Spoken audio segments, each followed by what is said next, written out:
Hey guys, welcome back to another one. So I just kind of want to show you some tips about how to set up your fur shed, also to bring you along through the process of setting up mine.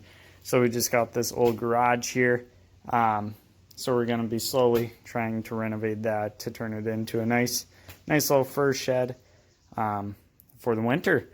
So first things first, starting out with these new boards for stretching that I got from Minnesota Trapline. They're just basswood raccoon stretchers. So nice and printed and everything. So the first thing that I like to do, because I like to be able to hang them up from the rafters, I like to put in these little bolts for it.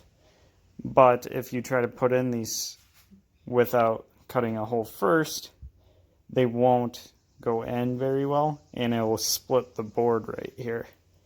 So in order to stop that from happening, I just have this little Bosch drill. You could even use a little hand crank one with a little bit on there like this. This is just slightly smaller than the actual bolts. So I go ahead, I put it in right in the middle. As you can see, they're very thin boards, so you have to be careful not to split them. So then you just go ahead and you just go ahead and drill right in there. You see all that coming out? That'll make it where your board won't have any problems. So then you just empty it out there, just like that. Perfect. And then now we'll be able to put in the bolt here. Alright, so got the camera all set up. So what we're going to do is I'm going to put in this first bolt for us here, just so we can see exactly what it looks like at the end, so you are able to hand screw it nice and easy. And these are pretty heavy duty. They're from Menards. They're about $1 a piece, I believe, but I always think it's better to go overkill so you never have to deal with it, because you don't want to deal with pullouts with this stuff, especially if it falls on the ground and then it just splits open and then you're just out of luck there. So I put it in like that, and now it's pretty sturdy. So as you can see, this will have the fur hanging head down. Some people don't like it that way. I personally think that works just fine. As long as you dry your fur, you don't have any problems with that.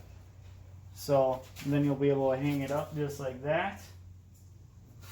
Nice and easy. So I did buy some hooks as well for some of the other ones. Not sure if I'm going to be hanging them off of those or actual hangers yet. Time will tell. I'm going to go ahead and do the rest of these boards. Enjoy the time lapse.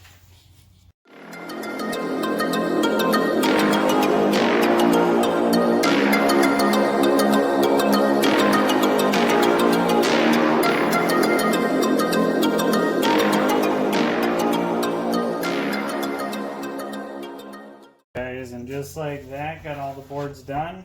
Nice and clean on both sides.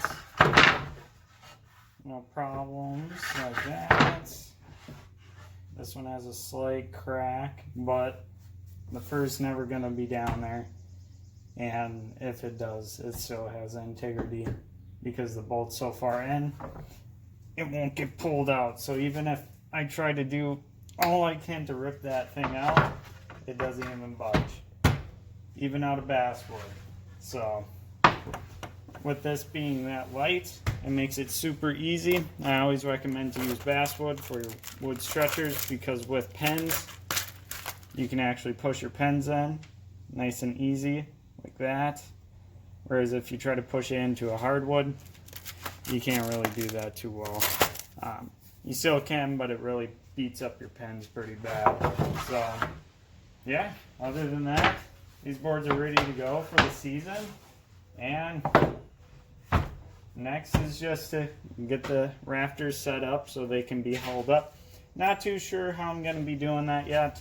I haven't figured it out, because I'm not sure if I want to hang them individually with each one of these little hooks that I bought as well, or if what I'm going to do is take some of these bigger ones that I have, put a piece of rebar right in here, space them out really far apart, and then I'm able to just put all of these boards on that piece of rebar and they can hang like that. So yeah, if you guys have any questions, leave them in the comments below. Don't forget to like and subscribe if you want to see more. Let me know if you have anything particular that you're looking to see.